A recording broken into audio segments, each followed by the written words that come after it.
Now we're going to shoot one of the more evil of all the sacred cows. Evil for most people. Get out of debt. A lot of people are saying, cut up your credit cards. I think that's really ridiculous because a credit card is not the problem. In fact, I love my credit cards. I don't know how anybody could get along today without a credit card. But the credit card isn't the problem. It's lack of financial education is the problem. The entire currency supply, all of the dollars in existence, require debt. You can't have a dollar without debt. A dollar is just an IOU. It's borrowed into existence either by the government creating a bond which promises to pay interest, you've got to pay out of future taxes, or people create currency by taking out a loan at the bank, fractional reserve lending. Every month there's a payment due on those dollars that you created. Right, and this credit card is a fast way of creating money because there's really no money in this card. See, let's say I go to the store, there's no money in it, and I charge $100. Like magic, $100 is created and it flows into the economy. That's why debt is good. But when you abuse this, that's when we get in trouble. So I think, Mr. Rodney here, you see the horror stories of bad debt, don't you? Yeah, I've seen people walk into my office that make $150,000 a year, but they have $250,000 in credit card debt.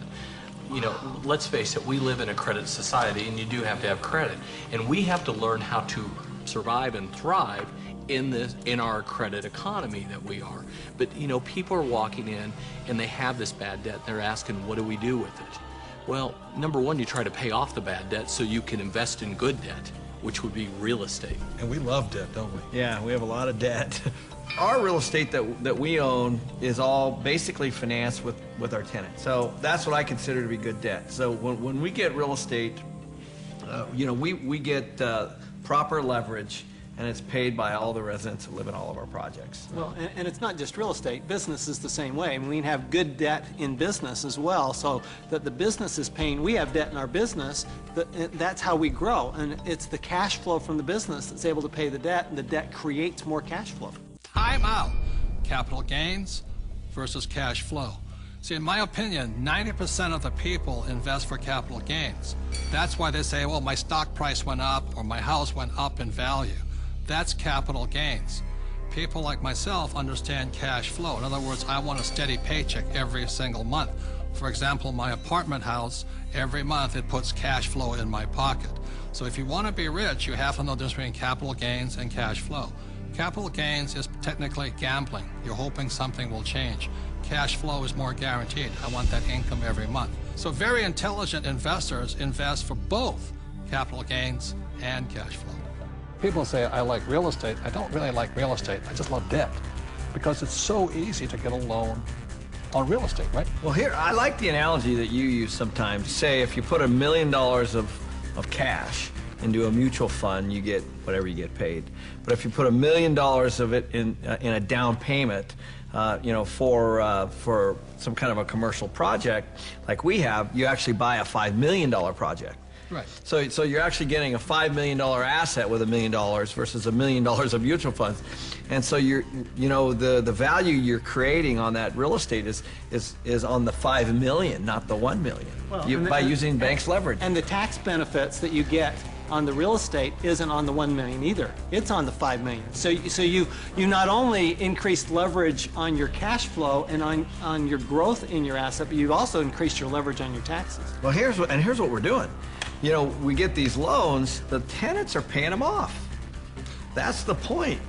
Oftentimes people don't look at that. And they're paying it off with after-tax dollars. Yeah, they're moving into our places, they're paying our rent, we're taking that rent and we're paying our mortgages, and our mortgages are getting paid down to zero. Wait a minute. Ken's talking about these million-dollar deals. Let me tell you how I started. I'm somebody that knew absolutely nothing about money or financing or investing, and I began investing with a little 2-bedroom, 1-bath house, and this was back in 1989.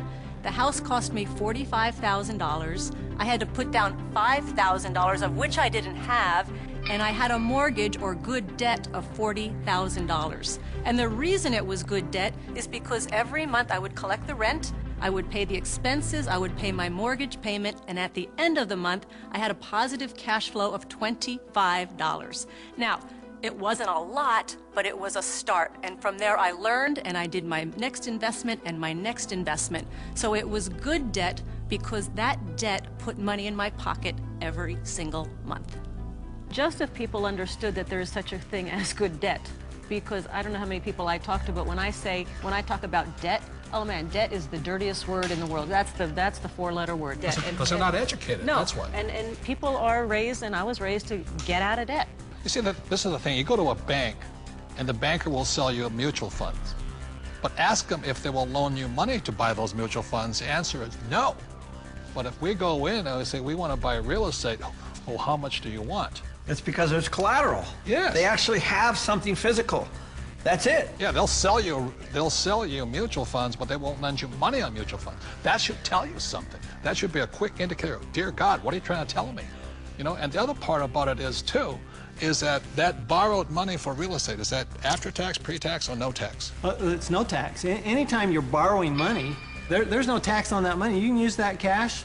It's not taxable at all. So if somebody wants to borrow $1 million or save $1 million, it'll probably take them $2 million to save the million because tax is going to take 50% of it. Right. But I just go straight in and borrow $1 million, which they give us.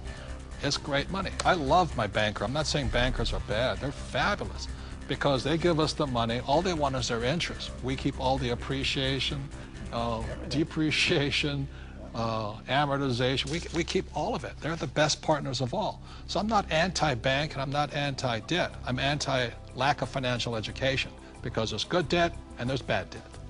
Your rich dad was a tough mentor. But, you know, I think some of the greatest mentors are tough because a really great mentor will push you to go beyond where you think you can go. And that's some of my best mentors. That's what they've done for me. Yeah, and I didn't always listen to my rich dad. I still remember I did the real estate course, you know, and I went running out in Honolulu, and I found this condo, and it was for $64,000, and it didn't cash flow. So I went to see my rich dad, and I said, but it's going to go up in value. In other words, capital gains. He says, never buy anything that goes up. It must cash flow. And I said, no, it's going to go up. And we argued and argued and argued. And this is what he said to me. He says, if you start investing for capital gains, someday you will lose big time. So I let that condo go. I didn't pay $64,000. Today it's probably worth $300,000, but I learned a lesson from my coach, my rich dad. If I had gotten into the habit of buying for capital gains, either the price of stocks going up or real estate going up, I might have been wiped out in this crisis. So that's why a coach and a mentor keeps you onto your plan. And helps you create and develop very, very good financial habits. Because if you have poor financial habits, as you're in your personal life, you're going to take those into your investment life. So one of the most important things is they will help you develop great financial habits. Because when markets go up, greed sets in, and greed makes people stupid.